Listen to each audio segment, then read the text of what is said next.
how to fix Valorant connection error. If you want to fix this problem, it's easy. First, just right click on Valorant, go to properties, and after that go to compatibility and then change settings for all users.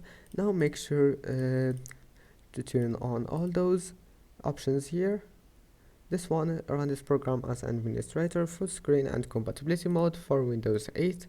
Apply and OK again. Then type here device manager.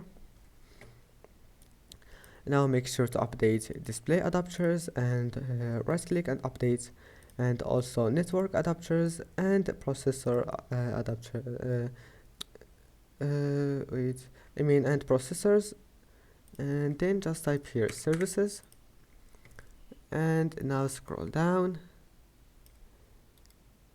and click start. Maybe you'll find it like that, stop not start. Then just click restart,